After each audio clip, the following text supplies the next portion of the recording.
quarta-feira, nesse dia especial, quando estamos encerrando a campanha do Poder da Oração. Glória a Deus! E nos coube o último elo falar sobre a oração de Jabes. Quero te convidar a abrir sua Bíblia comigo.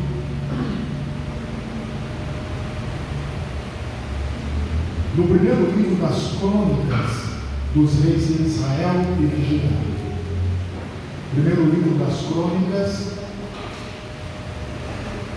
dos Reis de Israel e de Judá.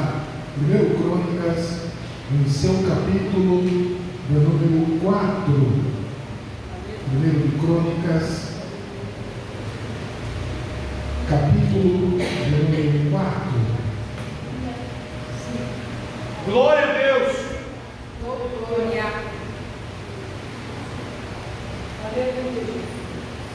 Vamos ler somente 2 versículos do capítulo 4 do primeiro Crônicas, os versos 9 e o verso 10.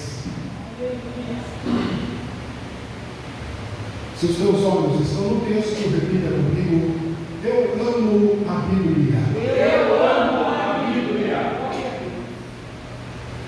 A palavra do Senhor nos diz assim: e foi Jabes mais ilustre do que seus irmãos,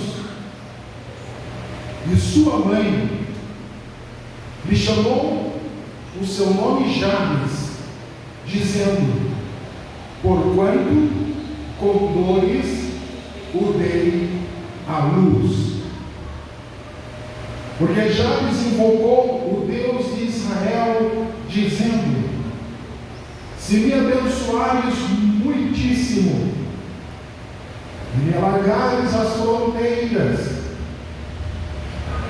e se tua mão for comigo, e me fizeres, me preservares do mal, de forma que não seja aflito. E Deus lhe concedeu o que lhe tinha pedido. Glória a Deus! E você diz amém. Amém! Glória a Deus! Aleluia! Aleluia! Repita comigo esta oração. Oração contextualizada para a dispensação da graça na qual vivemos. Dizendo: Senhor Jesus, me abençoe muitíssimo, porque assim as minhas fronteiras serão alargadas. Senhor Jesus, esteja sempre comigo a tua mão, porque quem está na tua mão, o maligno não toca. E na certeza de que estás nesta palavra, eu já me assento fazendo barulho e considerando a sua fidelidade para sempre. Glória a Deus! Aleluia!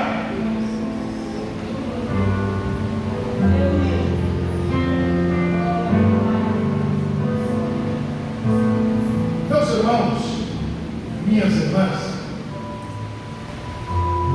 a doutora Márcia Fernandes, mestre em literatura e letras da USP, Universidade de São Paulo, ela afirma categoricamente no seu curso de mestrado e doutorado que uma biografia, para ser no mínimo interessante, tem que conter pelo menos 130 páginas. E para ser uma história de sucesso, ela precisa ter pelo menos 150 páginas.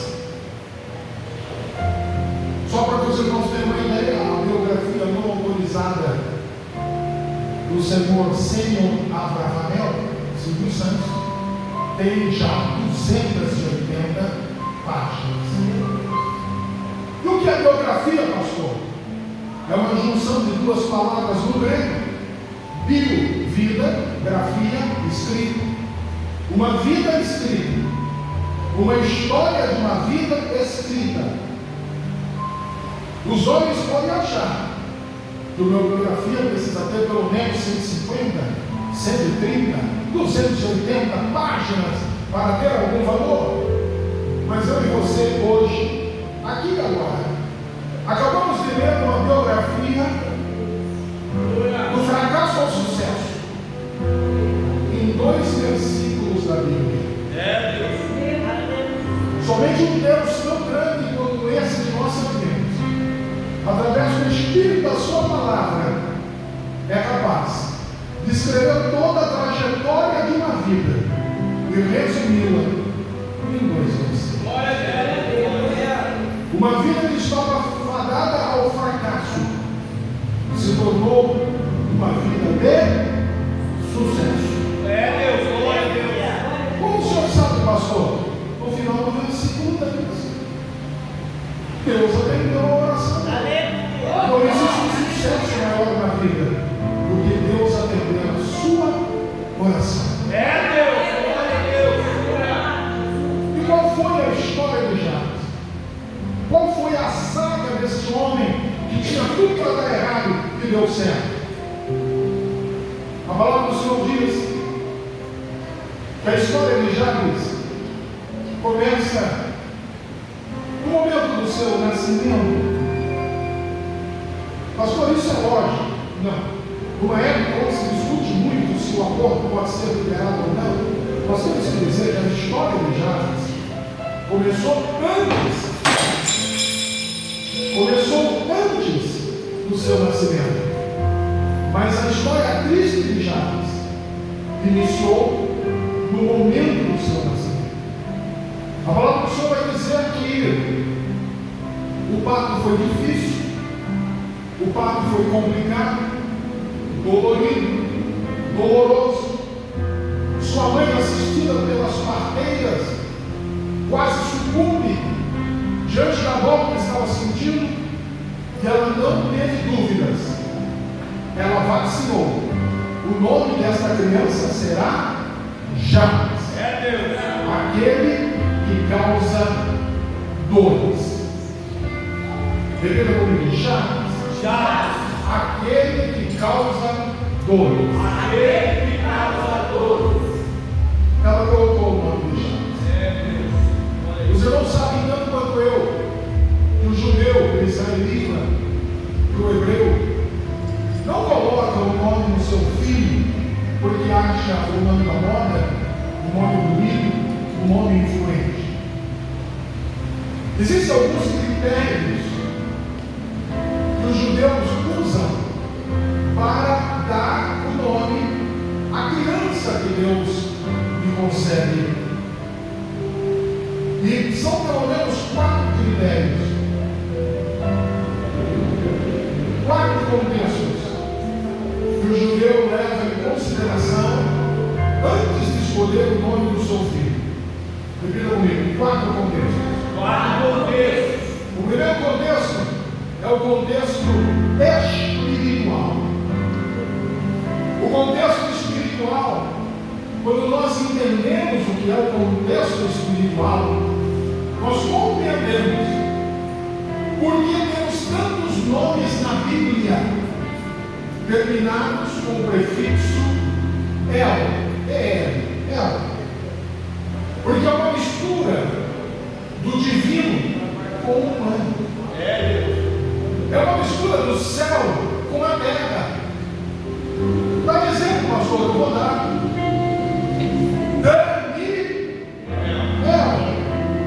Deus é o juiz. Ismael, Deus ouviu. Eliel, note que esse nome são 2 prefixos El, um I no meio. Deus é Deus. Glória a Deus. E aquele que nós amamos, aquele que nós adoramos, aquele que nós reverenciamos, Emmanuel, Deus dentro do barco, Deus dentro do homem, Deus conosco. Por isso esse é o nome, um dos nomes do nosso Senhor e Salvador Jesus Cristo, porque Ele não está somente no nosso meio, Ele está dentro de cada um de nós para nos dar a vitória, porque Ele é Emmanuel, Ele é Deus conosco.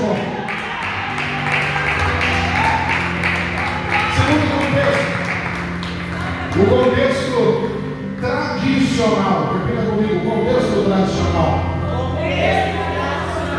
O judeu leva em consideração também a tradição, antes de colocar o nome na sua criança. E o que a tradição dizia?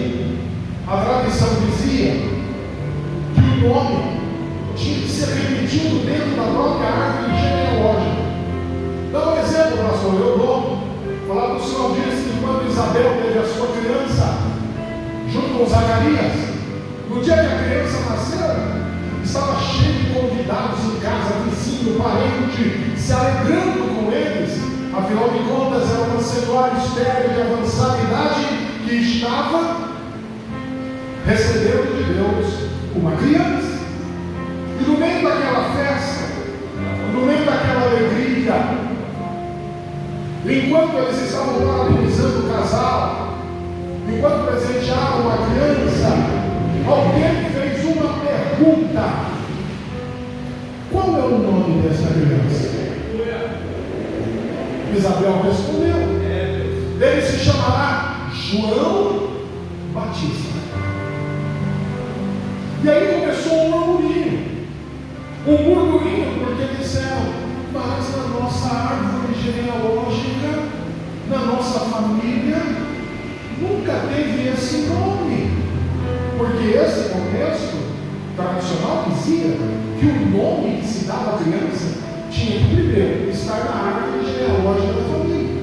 É por isso que você entende que tantos nomes na Bíblia são repetidos. Você às vezes não sabe se é um ou é outro, porque se repetia dentro da própria árvore genealógica.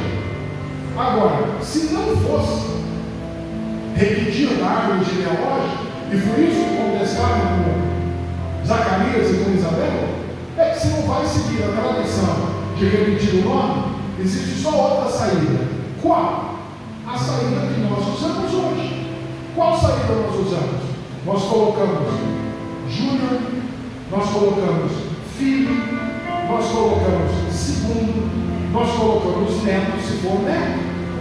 Na América, se usa o prefixo som. Quando o nome nos Estados Unidos termina em som, indica que o pai tinha o mesmo nome. Exemplo: Davidson, filho do David. Whindersson, filho do Whindersson. Se repetia, se colocando o prefixo som. Johnson, filho do John. E no contexto tradicional, se não fosse seguir a repetição da árvore genealógica, tinha que colocar prefixo no nome também. Tinha que colocar, pastor, tinha. O prefixo que eles colocavam era Bar. Pergunta para o senhor: você já viu o nome na Bíblia terminado com o prefixo Bar? Não, nunca vi. Como não? Bartolomeu, filho de Ptolomeu. Barrabás, filho de Rabás. Bartimeu, filho de Timeu. Então contestaram com Zacarias e com Isabel, dizendo: se não vai repetir o nome da linhagem genealógica, tem que ser o nome de Zacarias com o prefixo Bar, que ficaria Barrarias, porque no grego, no hebraico, o Z é suprimido, então não seria Bar Zacarias, mas seria Barrarias. Mas João era o nome da criança. E Zacarias, que estava mudo desde quando o nome foi revelado no templo, insistiu, escreveu numa tábua e mostrou para os convidados: o nome da criança é João Batista.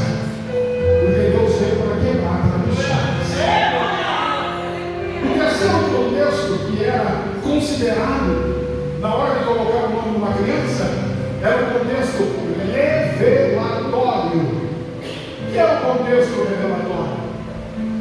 Por consequência e pela lógica, se colocar o nome de uma criança no contexto revelatório, só poderia ser indicado por Deus, porque é impossível para qualquer um de nós pegar uma criança recém-nascida, olhar para ela e dizer alguma coisa a respeito do seu caráter, dizer alguma coisa a respeito da sua personalidade, e muito menos dizer alguma coisa a respeito da sua missão.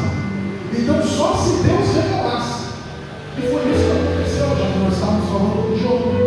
Quem revelou o nome João para Zacarias e Isabel foi Deus. Deus revelou que o nome daquela criança, quando Isabel ficou grávida, o nome dessa criança que vai nascer será João Batista. Pastor, não quer dizer que o nome de João Batista tem um conceito revelatório? Sim, porque revela sobre o caráter, revela sobre a missão. Por exemplo, por que chama-se Batista? Porque Batista significa aquele que batiza. E João batizou muito. Tanto no Jordão como nas águas de Cilícia, ele batizou muita gente. E ainda teve o privilégio de batizar o seu primo, Jesus Cristo. Pastor, mas se Batista é revelatório, e João? João também é revelatório.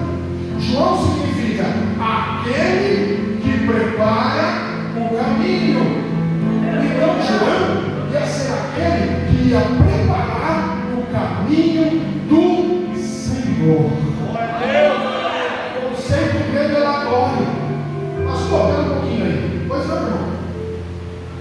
Eu lembro que Jesus teve um discípulo, o mais novo deles, que se chamou João também. É verdade. O mais novo começou a andar com Jesus com 15 anos. Se chamava João, irmão de Tiago, filho de Zebedeu. Então quer dizer que o nome de João também é nome revelatório? O nome de João, o que se tornou apóstolo, também é aquele que prepara o caminho? Sim, também é o que prepara o caminho. Mas que caminho o apóstolo João preparou? Para pensar, irmão. Se João Batista veio para preparar o caminho do Senhor para a primeira vinda, João, com quase 90 anos na ilha de Patmos, recebeu a revelação do Apocalipse para preparar o mundo para a segunda vinda de Cristo. João é aquele que prepara o caminho do Senhor. Se você quer aplauda, identifica o nome de Jesus. E o quarto contexto é o contexto ou conceito circunstancial. Pela circunstância do nascimento, o nome era dado para a criança. Por exemplo, quando o filho de Rebeca nasceu grudado no calcanhar do mais velho, não tiveram dúvida, o nome dele vai ser Jacó, aquele que agarra, por causa da circunstância do seu nascimento. Quando o filho de Finéias nasceu, no dia que a água foi tomada embora, a sua mãe, antes de sucumbir e morrer no parto, disse: o nome dessa criança será Icabode. Acabou-se a glória, foi-se a glória de Israel, porque nasceu no dia que a arca foi levada embora. Então é no contexto circunstancial que a mãe de Jabes dá um nome para ele, porque ele causou dores. Por isso ele levou o nome Jabes, aquele que causa dores. Existem, meus irmãos, eu creio, 3 coisas que eu e você e eu, recebemos quando nascemos e nós não escolhemos. Ninguém nos perguntou. 3 coisas que nós recebemos, mas nós temos que aceitar, receber e honrar. Aceitar, receber e honrar. 3 coisas que eu e você recebemos e nem pedimos. Quais, pastor? Primeiro, nenhum ser humano, nenhum homem na história da humanidade biológicos. Foi Deus quem escolheu para mim e para você quem seriam os nossos pais. Mas nós temos que honrar, temos que receber, temos que aceitar. E a Bíblia diz: se queremos viver muito nessa terra, tem que honrar e muito, porque a Bíblia diz: honra pai e mãe, para que se prolongue os seus dias na terra. Segunda coisa que você não pediu, mas recebeu quando nasceu, veio no corpo, veio no pacote, foram os seus irmãos, suas irmãs. Eu sei que você, no momento ou outro, tentou matar o seu, matar a sua, mas não tem jeito, irmão. Você não escolheu, mas veio no pacote. E você tem que aceitar, tem que honrar, tem que abençoar. Aliás, a Bíblia não está falando de irmão, mas está falando de amigo. E ela deixa entender o significado e o peso dos irmãos. Porque a Bíblia diz assim: em todo o tempo, ama o amigo, e na angústia nasce o. Agora pare para pensar. Se um amigo pode se tornar um irmão no tempo da angústia, imagine um irmão que já nasceu com você, já nasceu da sua família, você já tem ele. Se você honrar ele no momento da angústia, ele vai te socorrer, ele vai te honrar, e o nome do Senhor vai ser glorificado. E agora, se você tem coragem, pega esse irmão que está perto de você e diga assim: meu irmão, eu não te escolhi não, tá? Eu não te escolhi não, mas eu te honro, eu te aceito, estamos juntos e misturados, e vamos ficar combinados assim. Eu oro por você, você ora por mim, Deus age por nós, e o nome do Senhor será glorificado. Glória a Deus! Terceira coisa que nós estamos escolhendo: o nome. Ninguém aqui escolheu o seu próprio nome. Não existe ninguém que tenha escolhido o próprio nome. O nome nos foi dado, nós repetimos esse nome, nós ouvimos várias vezes o nome quando criança e entendemos que esse nome era nosso. Oh, eu me chamo, sou eu. Que nome lindo eu tenho. Você recebeu o nome na época da inocência. Diga para o seu irmão: você recebeu o seu nome na época da inocência. E na época da inocência, você não sabia nada. Você não sabia se o seu nome era bonito, era feio. Você não sabia se o seu nome era influente, era importante. Você não sabia se você ia sofrer bullying dali a alguns anos quando você entrasse na escola. Você recebeu o seu nome e estava alegre com o seu nome no período da inocência. Mas veio o período da consciência. E quando vem o período da consciência, você começa a fazer perguntas. Foi isso que aconteceu com Jabes. No período da consciência, ele começou a pensar: por que me chama Jabes? Quem colocou esse nome em mim? Por que, afinal de contas, eu tive que me chamar Jabes? Ele começa a fazer perguntas. Por que me chamam Jabes? Porque sua mãe colocou o seu nome de Jabes. Mas o nome Jabes significa aquele que causa dor. Pois é, você causou muita dor para a sua mãe. Ele vai conversar com a mãe. Mãe, quer dizer que eu causei dores à senhora quando nasci? Ela disse: causou. E muita. Quase que eu morri no seu parto. Mãe, quer dizer que de todos os meus irmãos, somente eu causei dores à senhora? Ela disse: sim, você causou dores. Por isso o seu nome é Jabes, aquele que causa dores. Bom, depois de quebrar a copa, dar serviço para os nossos diáconos da meio-dia, e depois dessa breve introdução, eu começo a pregar, como diria o pastor Ricardo, com o tema: o homem que mudou a sua história com uma oração.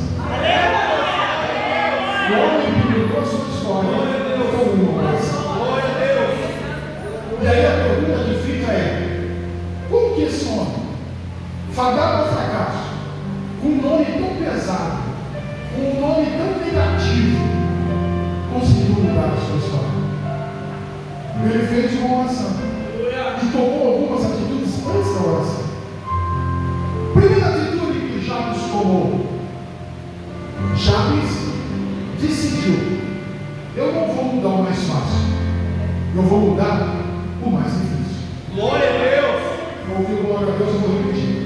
Eu decido, eu não quero mudar o que está fácil, eu vou mudar o que está difícil. Glória a Deus. Mas qual que era mais fácil? Jabes mudou o nome. Então, se ele tira uma letra do seu nome, ou se coloca uma letra no seu nome, muda completamente o sentido do seu nome. Ele disse: não vou mudar o nome, deixa o nome do jeito que está. Afinal de contas, o que deixa o legado não é nome, é a história. Então eu não vou mudar o nome, eu vou mudar a minha história. Mudar a minha história. Se você hoje, se ainda não vinculou, vincule o seu nome ao nosso Senhor e Salvador. Glória a Deus. Existe muita gente com a vida destruída, porque o nome está vinculado ao Deus desse céu. E Ele quer que você tenha a herança dele. E a Bíblia diz que Ele só veio para matar, roubar e destruir. E a proposta hoje de Jesus é: vincula o teu nome com o meu nome. Eu vim para que tenha vida, e vida com abundância.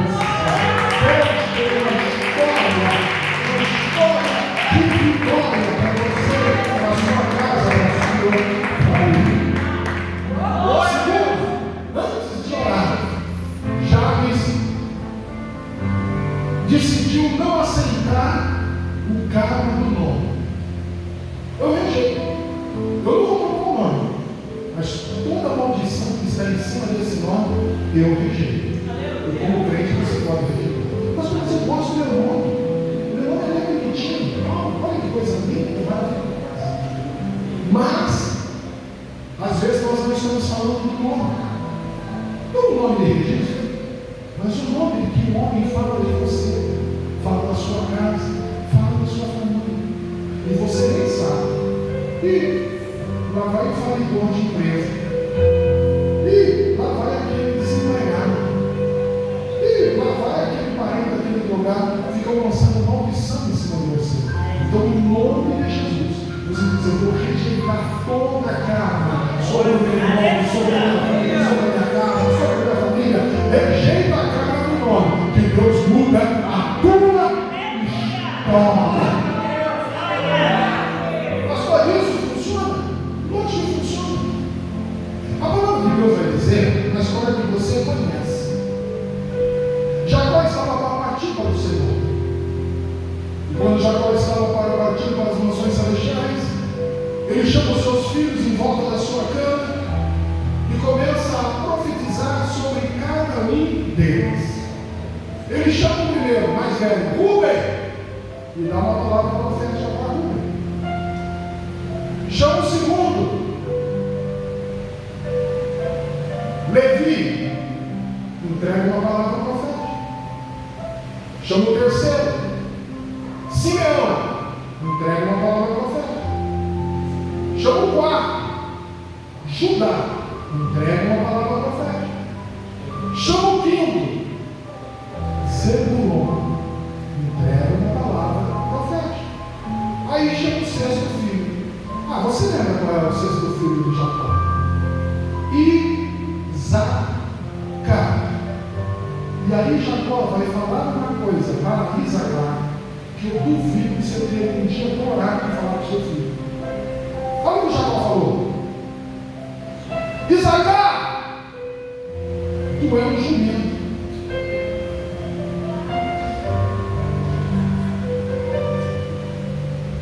Isacar assustou. Aí ele deu uma melhorada, ele disse assim: mas tem uma coisa, você tem ossos fortes. Deu uma melhorada, não? Jumento de ossos fortes. As cargas jamais se apartarão do seu ombro. Existia todo sentido profético nesse nome. Mas Isacar diz: amarrado. Eu não aceito o karma em cima do meu nome. E olha que ela já abençoou os seus filhos. A história seguiu. A Bíblia continua. Quando chegou no livro de Números, quase 430 anos depois, a nação de Israel estava saindo do Egito para peregrinar no deserto, atravessar o deserto rumo a Canaã. E houve muitas guerras, houve muitas pelejas com os povos que moravam no deserto, que habitavam margeando o deserto. E aí Moisés, orientado por Deus, teve que levantar um exército para proteger o povo na caminhada pelo deserto. Então Jacó faz uma convocação sobre ele e brada no meio do arraial: quem se levanta como guerreiro para pelejar por Israel?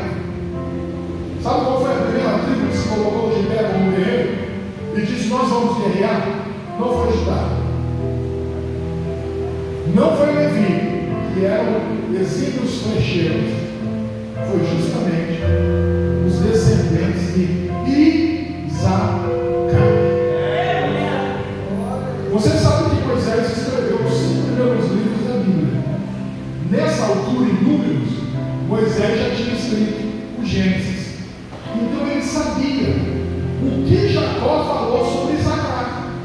E quando os descendentes de Isacar se levantaram disseram: nós somos guerreiros, Moisés disse: vixe, o pai falou que era jumento, agora eles são guerreiros. Rejeitou a carga do nome de jumento, passou a ser guerreiro.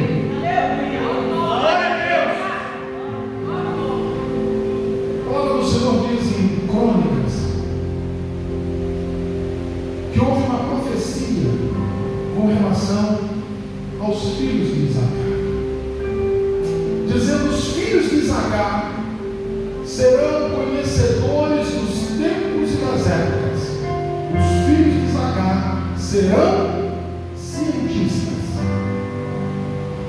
Então, todas as vezes no arraial, quando alguém tinha uma dúvida a respeito de ciência, iam perguntar para Moisés: Moisés, nós temos uma dúvida aqui a respeito de ciência, de agricultura, do sol, do lua. Moisés dizia: epa, não é comigo não. Eu entendo de tenda da congregação, sacrifício, de nuvem, de monte, mas de ciência, vai lá no arraial de Isacar, lá no acampamento de Isacar, e pergunta lá, porque cientistas são eles. Eles são conhecedores dos tempos e das épocas. Época boa para plantar, época boa para colher. Eles entendem de maré, eles entendem de lua, eles entendem de sol, eles entendem de tudo. Perdão, de jumento virou guerreiro, de guerreiro virou cientista. Mas aí, em Deuteronômio, depois de Moisés ver tudo o que Deus fez na tribo de Isacar, ele mesmo profetizou sobre Isacar. Ele disse: os filhos de Isacar, aonde colocaram a planta dos pés, lamberão os tesouros da terra. Sabe o que ele estava dizendo? Ele estava dizendo: o pai falou que você é jumento, viraram guerreiro, de guerreiro viraram cientista, e de cientista viraram descobridores de tesouros escondidos. Então eu vou te dizer: rejeita todo nome, todo lugar, toda maldição familiar, na tua vida e na tua casa, porque Deus vai fazer coisas grandes, coisas especiais, coisas tremendas na sua vida, para a glória do nome de nosso Senhor e Salvador Jesus Cristo. Terceiro, antes de orar, Jabes não permitiu que as circunstâncias do seu nascimento determinassem a sua história. Jabes disse: não, a circunstância que eu nasci, o nome que eu levei não vai determinar a minha história. E eu venho dizer, não importa onde você nasceu, não importa como você cresceu, não importa as complicações que houve, o que eu venho te dizer é, se você está diante da cruz de Cristo, toda maldição é quebrada. E não vai passar para a tua descendência. Toda história de derrota, toda história de derrota, diante da cruz de Cristo, sucumbe e vai ser uma história mudada para uma história de vitória, para uma história de sucesso, para a glória do nome de Jesus. Eu quero só te avisar que se um dia você leu esse texto e chegou à conclusão de que Jabes foi ilustre, você se enganou. Você tem coragem de dizer isso para o seu irmão? Irmão, se você leu esse texto e chegou à conclusão de que Jabes foi ilustre, você se enganou. Porque ilustre foram os irmãos de Jabes. Jabes foi mais do que ilustre. Foi ilustríssimo. E sabe o que significa ilustríssimo? Grandemente honrado. Porque Deus é aquele que é capaz de fazer infinitamente mais além do que tudo que pensamos ou pedimos, pelo poder que em nós opera. E por que Deus abençoou Jabes? Por que Deus abençoou Jabes? Deus abençoou Jabes porque Deus conhecia o coração de Jabes. Glória a Deus. A visão humana é uma visão dimensional. Nós conseguimos enxergar só uma dimensão. Nós conseguimos enxergar o que está diante dos nossos olhos. Mas quando Deus nos vê, a visão dele é tridimensional. E porque a visão de Deus não fica na aparência. Ela é tridimensional. Veja só, a visão de Deus enxerga o que nós pensamos, o que nós sentimos e o que nós planejamos. Nós enxergamos o córtex frontal, nós pensamos no córtex frontal, nós sentimos no coração, segue na alma, e nós planejamos no córtex ventral e lateral.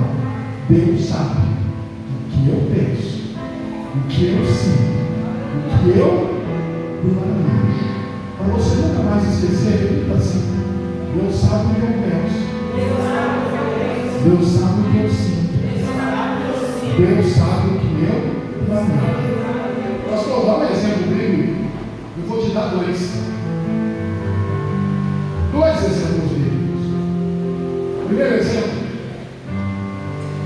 a Bíblia diz que Deus escolhe Davi no meio dos seus irmãos.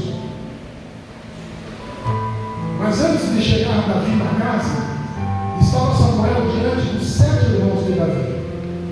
E quando Samuel chegou, ele olhou os irmãos de Davi que estavam na sala e ele disse: tudo aparece de rei. Olha a estatura de rei, o jeitão de rei, o olhar de rei. É daqui mesmo que vai sair um novo rei para Israel. Mas quando Samuel foi tirar a tampa do chifre de azeite para ungir a Eliabe, Deus veio e deu um corte da montina em Samuel, dizendo: para, Samuel, eu não vejo como o homem vê. Eu sei o que eles pensam, o que eles planejam, o que eles sentem. Você sabe o que aconteceu? Samuel, como bem lembrou o pastor Ricardo, Samuel mandou chamar o menor chegou, foi ungido, Davi, como rei de Israel. Pois bem, mas eu queria te chamar a atenção para um detalhe. Davi demorou alguns anos para sentar no trono. Pelo menos 13 anos ficou fugindo de Saul, até que ele fosse se assentasse no trono como rei de Hebron. para depois se assentar como rei de todo Israel. Mas se você pegar a leitura bíblica, a partir do momento que Davi se assenta no trono como rei, os irmãos de Davi desaparecem da história. Não se faz menção nenhuma dos irmãos de Davi. E eu vou lhe dizer uma coisa: no regime como monarquia, o presidencialismo de vez em quando tem isso, mas na monarquia, eu que sou mais bonito no meio de nós aqui, se o meu irmão se assenta no trono, algum cargo no reino eu tenho que ter. Eu vou ser oficial, capitão do exército, eu vou ser embaixador, eu vou ser chanceler, alguma coisa ele vai ter que dar uma boquinha no reino. Mas os irmãos de Davi não tiveram participação nenhuma no reino. Sabe por quê? Deus brecou os irmãos de Davi, porque sabiam que eles pensavam, o que eles sentiam, o que eles planejavam. Se eles ficassem do lado de Davi, iam atrapalhar Davi no reino. Levanta a tua mão, eu quero profetizar na tua vida, agradecendo a vassoura santa de Jeová, em torno da sua casa, em torno da sua família, em torno dos seus filhos, e todo aquele que não veio para te ajudar, para te abençoar, torcendo você, Deus vai varrer fora, porque vai ficar somente aqueles que têm o mesmo coração do teu, o coração segundo o coração de Deus. De Deus. De Deus. Mas esse exemplo foi fraco. Então eu vou te dar um segundo exemplo. Olha, o Senhor disse que um dia Naamã, general da Síria, estava leproso. E uma menina que ele trouxe da sua terra disse para ele: se o meu Senhor tivesse, disse para a mulher dele, se o meu Senhor tivesse em Israel, diante do profeta, do homem de Deus, ele seria curado dessa terra. Naamã acatou, pediu permissão ao rei, preparou o jumento com algumas águas e foi até Eliseu. Você sabe o que aconteceu? Eliseu mandou Naamã se banhar 7 vezes no Rio Jordão. Ele relutou, ele não queria ir, mas depois convencido, acabou indo, e no 7º mergulho ficou totalmente curado. Ele não teve dúvidas. Ele voltou para Eliseu e disse: seu Eliseu, eu lhe sou agradecido, gratidão. Nem quando eu era criança eu tinha uma pele tão alva, tão limpa como eu tenho agora. Está vendo essas dádivas? Tudo isso que eu trouxe nesses jumentos de presente são para o Senhor. Eliseu disse: muito obrigado, eu não quero. Como que é? Eu não quero presente nenhum. Aliás, eu só profetizei e determinei, orientei, não foi pedindo recompensa. Pode levar as dádivas embora. Naamã até pede uma coisa estranha para Eliseu, diz assim: então eu vou pegar um pouquinho da terra aqui de Israel e vou levar embora, porque quando chegar na Síria eu quero adorar o rei de Israel. O que ele ia fazer com esse montinho de terra? Você pergunta para ele na embora. E ele pegou e foi embora com seus homens. Eliseu entrou para dentro da tenda, mas atrás da cortina tinha alguém vendo esse movimento, ouvindo esta conversa, e disse assim: que é isso? Nós aqui no maior prova do Giló com arroz, e Eliseu manda Naamã embora com todas essas dádivas. Ah, não tem que tirar proveito disso. Eliseu entra para a tenda, Naamã vai embora, Geazi vai atrás de Naamã. Encontra Naamã com uma historinha. Seu Naamã vive para sempre. O senhor saiu e, coincidentemente, chegou 2 alunos para a escola de profetas. E nós estávamos assim, desprevenidos. Então Eliseu mandou ele atrás do Senhor, que agora ele aceita um pouco do presente. O que ele quer? Aí ele pediu para me levar 25 quilos de prata. 25 quilos de prata? Certo? 25 quilos não. Pega 50 quilos de prata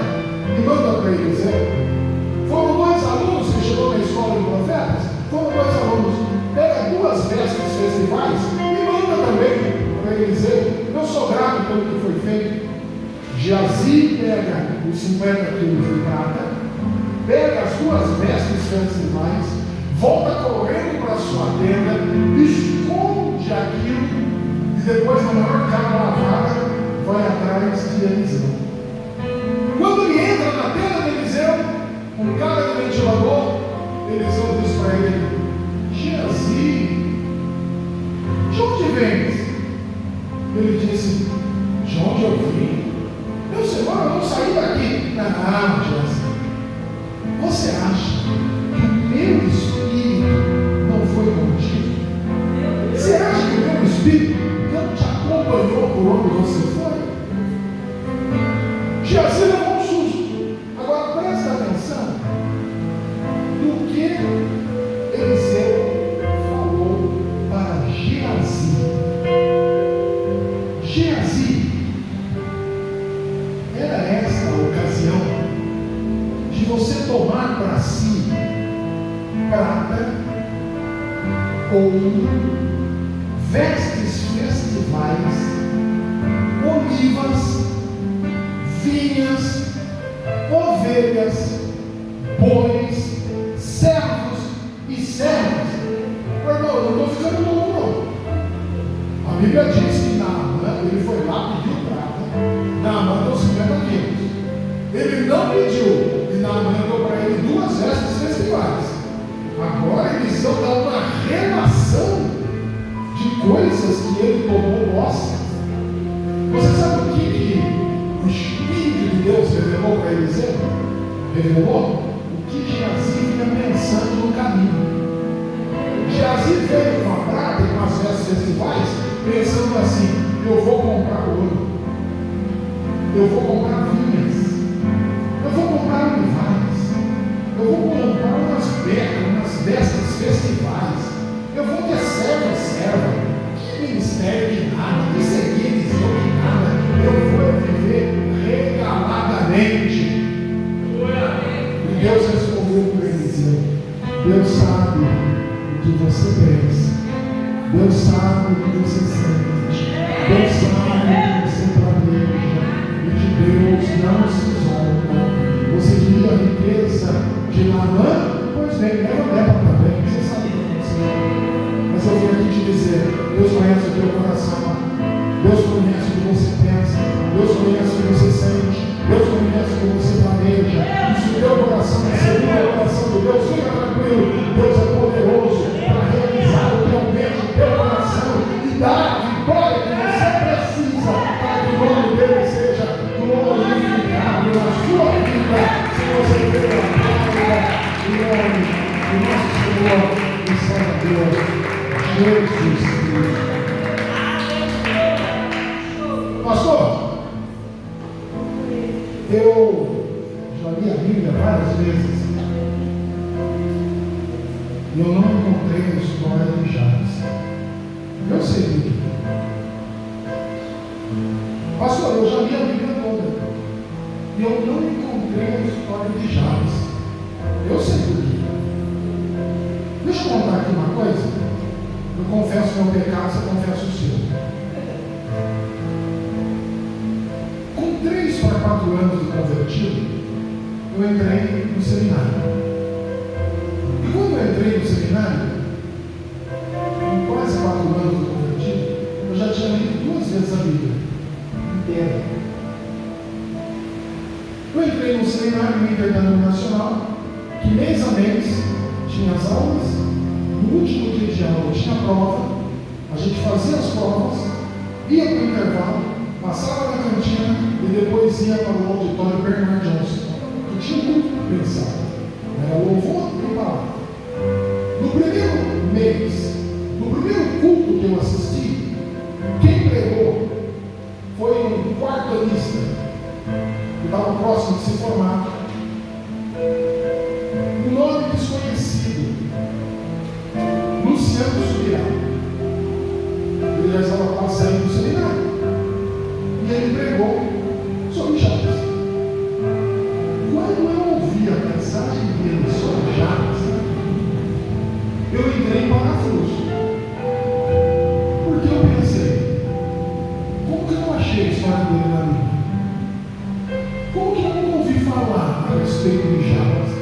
Como que eu nunca li a respeito de Jabes? Eu vou confessar o meu pecado, você confessar o seu. Porque quando eu li a Bíblia, chegava na genealogia, eu pulava. Que nojento é esse, irmão? Fulano gerou Beltrano, que gerou Ciclano, que gerou... Ah, não. A gente pula. E na realidade, quem pula genealogia não encontra a história de Jabes, porque a história de Jabes está no meio de uma genealogia. Eu quero gastar 5 minutos antes de começar a encerrar para te explicar por que existe genealogia na Bíblia. Talvez você ache que as genealogias que estão na Bíblia só estão lá para atrapalhar a leitura anual. Se não tivesse, eu ia mais rápido. Mas não é isso. A genealogia na Bíblia serve para 3 coisas. Primeiro, para mostrar a origem da raça humana. Segundo, para mapear as tribos de Israel. E conseguiam mapear quem era de que tribo até o momento da diáspora, até o ano 70 depois de Cristo, com a invasão do general Tito. Os judeus se espalharam pela Europa, depois por todo o mundo, e aí foi se perdendo, e hoje eles não conseguem mapear quem é da tribo de quem.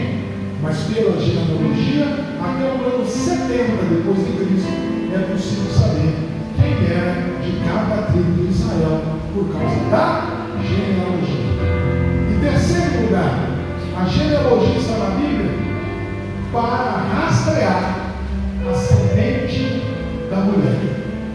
Lembra da semente da mulher? Gênesis 3,15. Capeta. A semente da mulher, você vai machucar, você vai ferir o calcanhar, mas fica tranquilo, ele vai esmagar a tua cabeça. Então a genealogia serve para rastrear a semente da mulher até o nascimento do nosso Salvador. Glória a Deus. Acontece que Davi passou o seu trono para Salomão. E eu acho que Davi tinha certeza que a semente da mulher que veio até ele iria seguir por Salomão e sua descendência. Mas não foi só Davi que achou. O inimigo das nossas almas também achou que a semente da mulher, partindo de Davi e o sucessor sendo Salomão, iria continuar pela linhagem real de Israel: Salomão, Roboão, Jeroboão, Amás, Azias, Acás, e ia continuar. E quando Salomão assume o trono, Davi morre, e Satanás diz: agora a semente da mulher não vai nascer, porque eu vou perseguir todos os reis de Israel. E ele começou a ir atrás.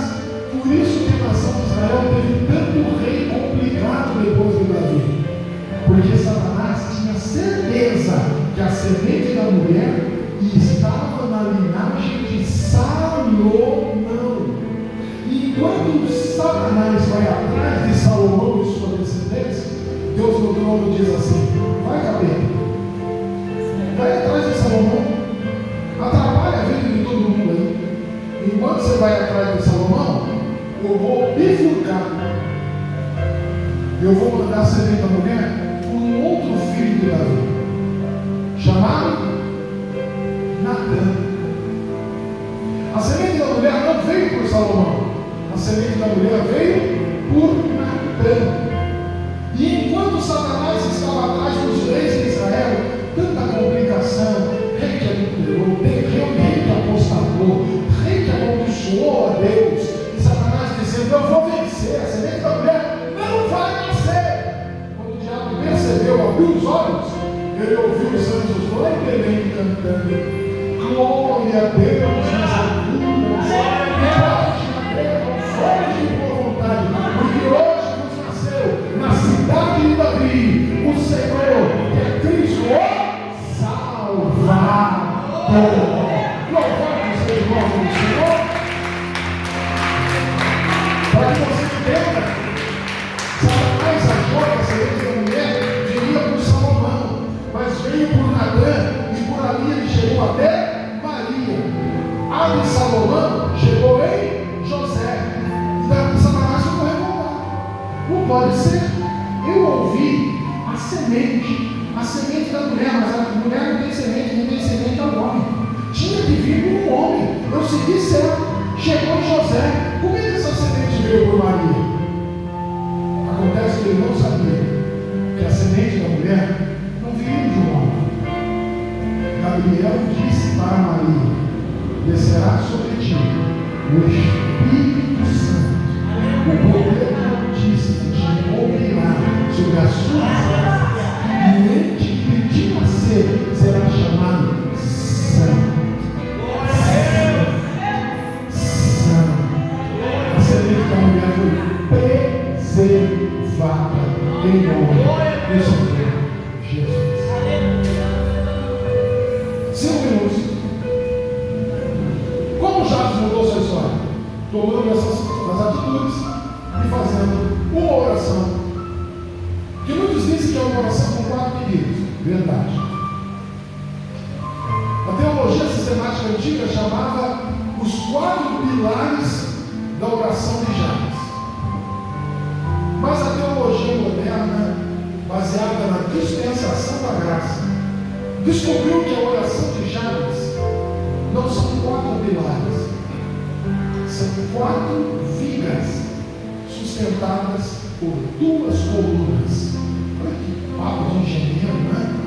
São 4 vigas sustentadas por 2 colunas.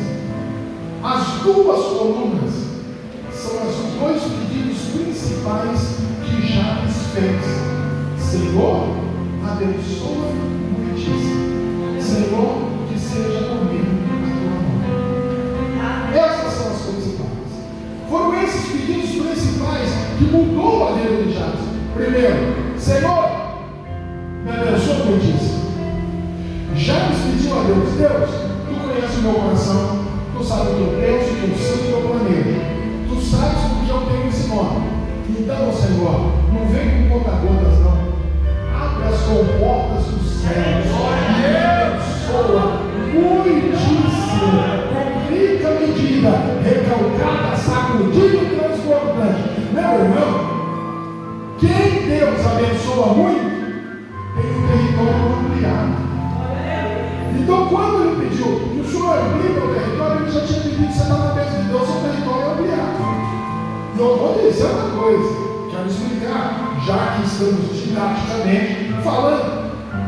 Ampliar território na vida do crente não é você sair de um apartamento e ir para uma fazenda. Ampliar território é você sair do aperto para um lugar espaçoso. Eu vou lhe dizer, o que adianta morar numa casa de 600 metros quadrados alugada, que não é tua? Deus te tira desse lugar de aperto e te coloca numa casa de 150 metros, te dá a casa tua. Eu garanto para você que você vai ficar mais feliz. Não pago mais aluguel. Saiu do aperto, foi para um lugar abençoado, um lugar largo. Assim é com você. Quando Deus te abençoa, Ele estende as suas fronteiras, você vive regaladamente em nome de Jesus. Foi assim com Israel. Israel morava na terra rigorosa do Egito, nos Estados Unidos da época. Deus vem a eles e diz: eu vou tirar vocês do Egito e vou levar vocês para uma terra larga e espaçosa. Então eu tenho certeza que teve crente no meio de Israel que pensou: o tamanho não é tão grande assim. Eu garanto que teve israelita que pensou assim: se olhar para o mapa do Brasil, o segundo menor estado do Brasil, Sergipe, o mapa de Israel cabe dentro do estado do Sergipe. mas foi em lugar espaçoso. Era uma terra que manava leite e mel. Deus deu a Abraão, Isaac e a toda a sua descendência. Deus manda lhe dizer: Deus vai te abençoar muitíssimo. Saiba pedir. Teu Pai tem condições de te abençoar de uma forma tremenda e de uma forma especial. Segunda coluna dessa oração: que seja comigo a tua mão. Como eu disse no início, quem está na mão de Deus, o maligno não lhe toca.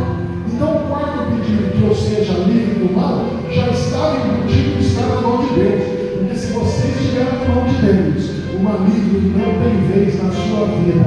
Se ele fizer alguma coisa só com a permissão de Deus, e Deus só permite a prova para abençoar depois, para recompensar depois. Então saiba pedir: Deus, abençoa muitíssimo. Deus, esteja comigo a tua mão. E você vai ver a prosperidade de Deus chegar na tua vida.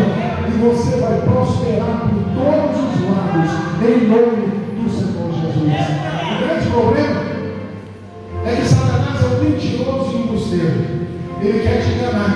Ele quer dizer que estar só na mão de Deus, que Deus te abençoar, não é o suficiente. Aí você entristece, você acha que Deus esqueceu de você. Meu irmão, o diabo é mentiroso, é enganador. E hoje Deus mandou lhe dizer: Ele vai alongar as tuas vidas. Vai alongar as tuas vidas. Pastor Filipe estava pregando sobre a oração de Paulo e Silas.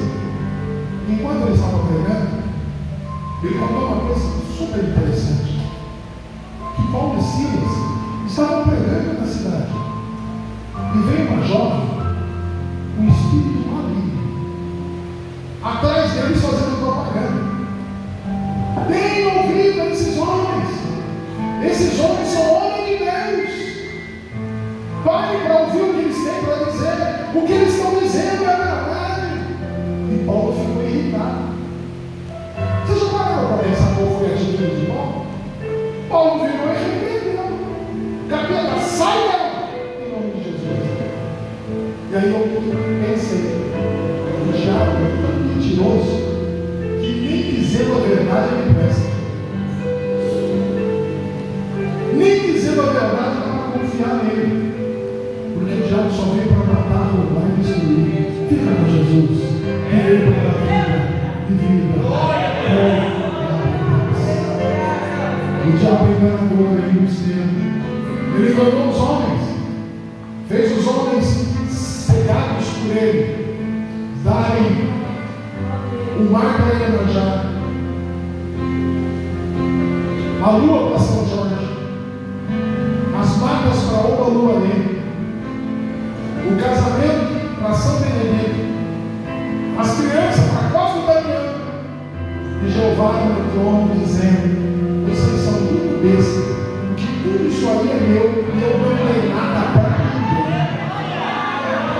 Salmo 24: do Senhor é a terra e a sua plenitude, o mundo e aqueles que nele habitam. Você é de Deus, sua casa é de Deus, sua família é de Deus, e não tem quem te tire a mão de Deus, porque a palavra do Senhor diz que você está guardado debaixo das asas do Altíssimo. Ele vai te prosperar, ele vai te abençoar, ele vai te levar no mal, o irmão não vai cansar no final, e o nome do Senhor vai ser glorificado. Se você veio aqui de pé, em nome do Senhor Jesus Cristo de Nazaré, e nós já estamos encerrando para a glória do nome do Senhor. Missionária Paula Fernanda, venha louvar o nome do Senhor. Repita comigo a oração de Jabes: Senhor, me abençoe muitíssimo, para que as minhas fronteiras sejam alargadas. Senhor, me mantenha nas tuas mãos.